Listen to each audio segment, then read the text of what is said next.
उत्तराखंड कांग्रेस के वरिष्ठ नेता और वर्तमान में राज्यसभा सांसद प्रदीप टम्टा इस वक्त मेरे साथ मौजूद है। सर, आज 31 तारीख है, चुनावी माहौल बना हुआ है, बड़े बड़े नेता चुनावी मैदान में। एक तरफ मुख्यमंत्री जो है वो भी उतरे हुए हैं और दूसरी तरफ आपकी पार्टी से निर्मला घेतोड़ी। इस बार मुकाबला कितना जो है यहाँ पे आपको कड़ा नजर आ रहा है? देखिए, मुकाबला पूरी तरह से और कांग्रेस पार्टी पूरी मुकाबले के साथ हमारी कैंडिडेट हम सब लोग लड़ रहे हैं। सबसे बड़ी चीज़ है कि मुकाबले में ये एक लोकतंत्र बनाम फासिस्ट ताकतों का एक मुकाबला हो चुका है, जब एक तरफ पूरी की पूरी उत्तराखंड की सरकार, जिसको कि चार धाम यात्रा पर मद्देनजर उस पर नजर रखनी चाहिए, चुनावी चंपावत में पड़ी हुई है। मुख्यमंत्री को सिर्फ एक उपचुनाव में अपनी जीत को सुनिश्चित करने के लिए बाहरी प्रदेशों से सो कॉल्ड बड़े स्टार प्रचारकों को बुलाना पड़ रहा है।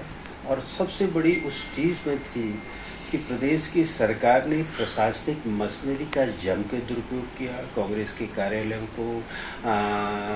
को बंद करने की कोशिश की। जिन लोगों ने किराए पर दिए थे उनको थ्रेट किया गया। इवन हमारे प्रत्याशियों के जिन्होंने उनके उसका नामांकन का समर्थन किया था, अनुमोदन किया था, उनके ऊपर तरह तरह से दबाव डाले गए।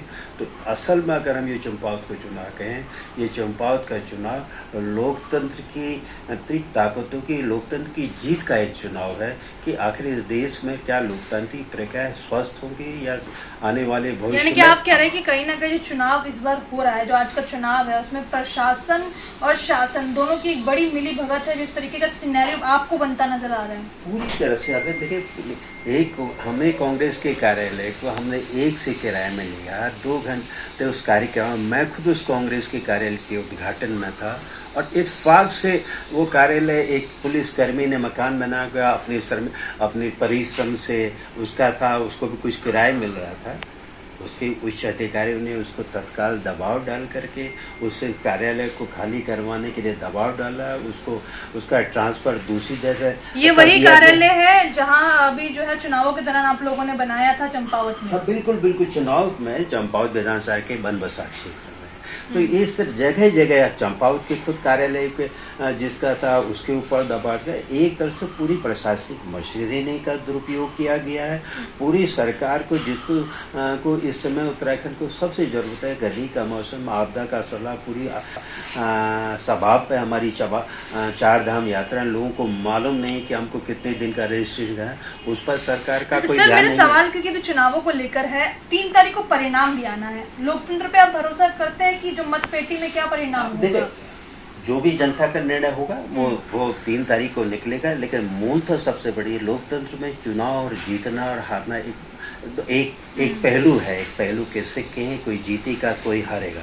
लेकिन लोकतंत्र का असली तकाजा है कि कंपटीशन फेयर हो, स्वस्थ हो, सबको। क्या निर्मला घेतोड़ी से डर गए थे यहाँ पे खुद मुख्यमंत्री? पूरी तरह से लगा है। नहीं तो आप बताइए, एक प्रदेश के मुख्यमंत्री को जो खुद यहाँ पर पूरी सत्ता और शासन वहाँ पर बैठा, उसके एक दूसरे प्रदेश के मुख्यमंत्री को अपनी चुनावी विजय यात्रा को सुनिश्चित करने में बुलाना पड़ा हो, तो ये तो निर्मला घेतोड़ी की सबसे बड़ी जीत है कि उन्हें मुख्यमंत्री को इतना घबरा दिया है कि उनको सूझ ही नहीं रहा है कि मैं कैसे लड़ूं। और इस वजह से उन तमाम ताकतों का, तमाम धन का, बल का, शराब का और अन्य तथाकथित स्टार प्रचारों का दूसरे प्रदेशों से ला करके चुनाव को प्रभावित करने की कोशिश उन्होंने की। सर, एक आखिरी सवाल मेरा ये है, सत्येंद्र जैन की गिरफ्तारी की गई है ईडी की तरफ से, और ऐसे में यही स्थिति जो है एक तरफ पंजाब में भी नजर आई, जहाँ पे आम आदमी पार्टी के एक मंत्री की गिरफ्तारी की गई। आप इसको कैसे देखते हैं? बड़ी है कि जो पार्टी भ्रष्टाचार के विरुद्ध लड़ाई लड़ने का दावा करती थी, हम सब भ्रष्टाचार में दूर है, उसके दोनों स्वास्थ्य मंत्री जेल के अंदर है। पंजाब के स्वास्थ्य मंत्री को तो कोई सार्वजनिक जानकारी नहीं थी। क्या जांच हुई? मुख्यमंत्री ने कहा हमने जांच कराई, हमने उसको अंदर कर दिया है।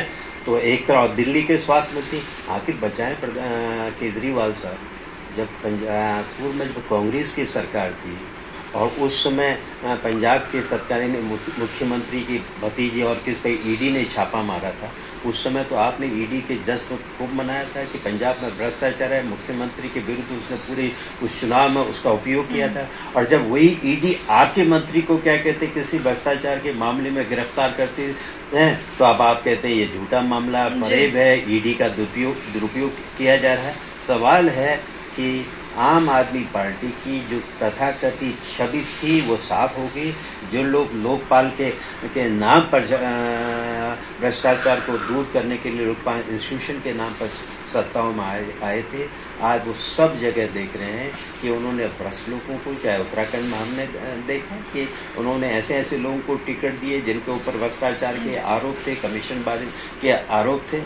चलिए, प्रदीप टम्टा को आप सुन रहे हैं, कांग्रेस के नेता भी है, उत्तराखंड से आते हैं, राज्यसभा सांसद भी है, साफ शब्दों में कहते हुए नजर आ रहे हैं। जिस तरीके का सिनेरियो सत्येंद्र जैन के साथ नजर आ रहा है, आम आदमी पार्टी इसलिए बौखलाहट में नजर आ रही है क्योंकि यहाँ पर गर्दन उनके मंत्री की पकड़ी गई है।